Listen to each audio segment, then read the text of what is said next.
Last weekend, Hawick were the only Borders team from the National Leagues not to win. This week, they were one of only two who did, and they did it with a 14-10 victory at Mansfield Park, their third home win of the season, against Glasgow Hawks, who were second in the table before the game.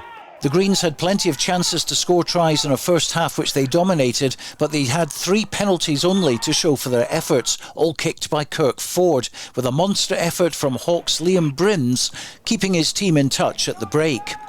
Glasgow Hawks hit back with a forwards try at the start of the second half, hooker Ian Carmichael coming up with the ball, and Brims again successful with his touchline kick, which put the visitors in front by 10 points to 9. But Hawick kept at it and eventually, with 8 minutes to go, finally got the try they wanted. It was a well-worked move, finished off by captain Matty Carrier. Hawks enjoyed the best of the final moments, but they couldn't claw Hawick back, and it ended Hawick 14, Glasgow Hawks 10. Well, Matty, a win at Mansfield Park again, that's 3 in a row. You'll be pretty satisfied with that, but could have been a lot more. Yeah, definitely. I think we sort of gifted them their 10 points. It came through our mistakes, especially the 3 in the first half. It came through 3 penalties right from our 22 and marched right into the 45 and then kicked the 3. So, but it's a lot of positives to take for that. Always hard decisions to make as a captain, and you were 9-3 up and you had a chance of going 12-3 up just before the break. You decided to go to the corner. On this occasion it didn't work. Of course, it's one of those where if it works it's brilliant, if it doesn't, it doesn't.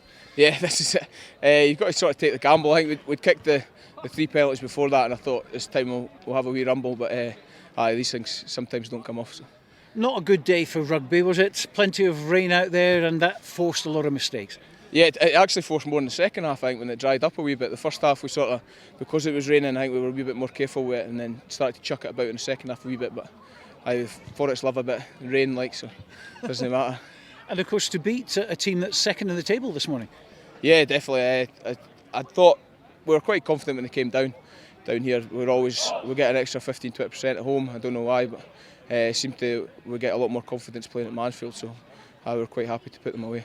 Meanwhile, Selkirk had an afternoon to forget at Braidholme, going down to GHA 34-10. Selkirk centre Ross Nixon. Really disappointed with how it went. As a team, I think we expect a lot more for ourselves, and we started with that win. These last 2 games, we've let ourselves down quite a lot, and we're going to take a look at ourselves and pick ourselves up and get back into it for next week. So we've got Mar at home. GHA have had some bad results themselves lately, so going up there, you must have been sort of confident that you could have run them close. Oh yeah, I think I've watched the last few games that GHA have played, and I was quite impressed with them. I know they got beat 45-0 by Curry and whatnot, but I thought they played some decent rugby. And they just couldn't finish things off at times, and then obviously they lost quite a few points in the end, but they've got a decent team there, the rugby's there. It's just for them to get things completed, and they did that today. They scored some good tries out wide and played some decent rugby, couldn't they deal with at times. Any good points you can take from that game? It's quite fresh, by the time we go back and watch it, there will be bits and pieces there, but just not 100% at things at times. I think we're just we're going in it not half-hearted, but not giving it everything we've got, and it's costing us.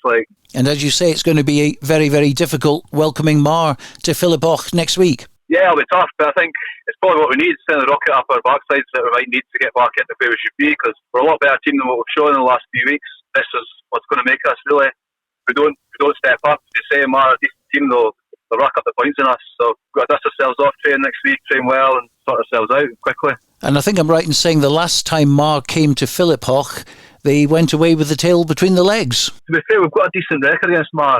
Then we've had a few battles with them over the years. They've done one on us a few times, and we've beaten them a couple of times as well. And listen, Philippoch, we want it to be a hard place to come to, so I think teams come down and they know they're going to get a tough game. So hopefully, same happens next week, I can send them back in with a loss, but it'll be depending on how we turn up in the day. Jedforest have had many tussles with Mar in the past at Fullerton, but despite a try from Lewis Young and kicks by Gary Monroe, they lost 28-19. Yes, we were unlucky. At the very end, they scored a try, which we thought we'd kind of held up to come away with at least a point up here, but no, we were very unlucky. What about the performance of the team? It was good. We've been coming on leaps and bounds in the last few weeks. Coming close to the Hawks at Riverside, and then obviously got a win at Aberdeen last week, and even today the performance out there, some of the young guys was unbelievable. We're showing a bit of dogged edge, bit of depth as well. So I think we have to take a lot from that today.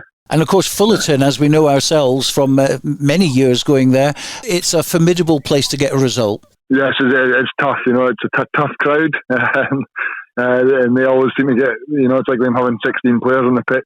The crowd's very hostile, so it's a really hard place to come. But we scored a try and kind of quietened them down a bit, and then made a few errors on our side, which kind of put us back in our own 22. And obviously they're a strong side, so they came away with points. And you'll be pleased to go back to Riverside Park next week, and I think it's Musselburgh, isn't it? Yeah, we've got Musselburgh at home next week, so that's a big game for us. We need to pick up about 5 points there, and I think we will. We'll take a lot from that game today and have a bit of confidence going into our home tie next week. In the other 2 matches in the Tennent's Premiership, Curry destroyed Edinburgh Accies in the Edinburgh Derby to win by 31 points to 5 and stay top of the table, and Musselburgh got the better of Aberdeen Grammar by 40 points to 24.